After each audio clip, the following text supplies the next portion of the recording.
Estimados estudiantes, soy el profesor Raúl Tejeda Navarrete y en esta oportunidad les presento un ejercicio relacionado a números reales.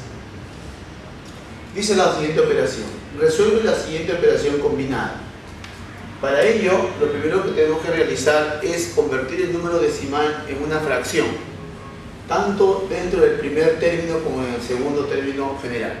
O sea, así: 1 sobre 50 más 8 sobre 5 más 4,5 es lo mismo que decir 45 sobre 10, porque este es un decimal que se conoce como el décimo, menos 9 sobre 25, todo elevado a la menos 1 más 1,69 es conocido también como 169 sobre 100, porque tiene un decimal llamado centésimo, y cuando es centésimo siempre se divide entre 100.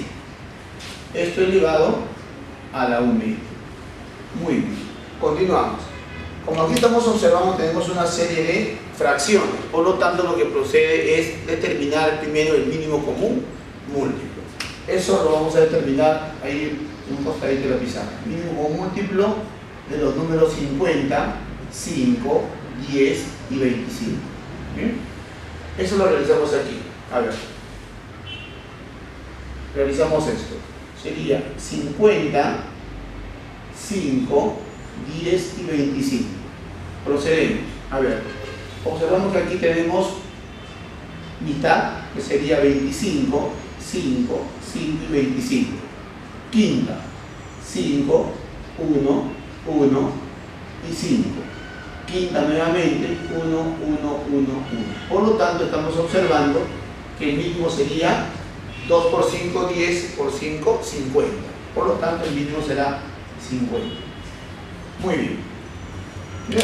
Luego procedemos a operar de manera clásica, de manera tradicional, que sería 50 va aquí el denominador y le decimos 50 entre 50 sería 1, por 1 sería 1, más 50 entre 5 sería 10, por 8 sería 80, más 50 entre 10 sería 5, 5 por 45 me da 225, menos 50 entre 25 es 2, por 9 sería 18. Todo esto elevado a la menos 1 medio. Más, bueno, aquí vamos a repetir la secuencia para luego más adelante determinar ya lo que corresponde a una raíz cuadrada. Y lo copiamos nomás. A ver, aquí procedemos a sumar 1 más 80 más 225 menos 18 me da 288 sobre 50. Esto elevado a la menos 1 medio. Más 169, como decíamos, sobre 100 elevada también a la 1 medio. Listo.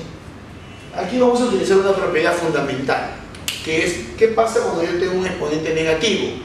Por propiedad, ustedes recordarán que siempre cuando tenemos un exponente negativo, para poder eliminar ese exponente negativo, ¿qué hacemos con la base? Lo invertimos. O sea, esto sería 1 sobre a elevado ya a un exponente positivo. O sea, ya no va a ser menos, sino va a ser más. Eso es lo que vamos a hacer aquí. Decimos esto: para desaparecer el signo negativo, invertimos. Y sería 50 sobre 288 elevada a la 1 medio positivo. Esto copiamos nuevamente igual. Listo. Ahora, pero si nos damos cuenta, aquí podemos también simplificar. O sea, puedo sacarle mitad a 50 y mitad a 288, y el ejercicio quedaría de esta forma: 25 sobre 144 elevado a la 1 medio más 169 sobre 100 elevado también a la 1 medio. Continuamos por aquí. Ahora, una vez que ya tengo eso simplificado, procedemos a otra propiedad fundamental. Si ustedes recordarán, decíamos por aquí: si yo tengo diríamos una raíz a elevada a la n, esto se puede convertir en un exponente fraccional, donde m viene a ser el numerador de la fracción y n viene a ser el denominador. ¿Ok? Ahora, aquí observamos que ya tenemos el exponente fraccionario, por lo tanto lo podemos convertir en una raíz. O sea, quedaría así: raíz cuadrada de 25 sobre 144 más, de igual forma, el siguiente término sería raíz cuadrada de 169 sobre 100. Y como todos sabemos, la raíz afecta al numerador y también afecta al denominador. O sea, sería 5 sobre 2 más, de igual forma, la raíz cuadrada de 169 es 13 y la raíz cuadrada de 100 es 10. Y ahí procedemos ya a resolver el ejercicio. ¿Okay? Determinamos nuevamente aquí, para ir concluyendo, el mínimo común múltiplo.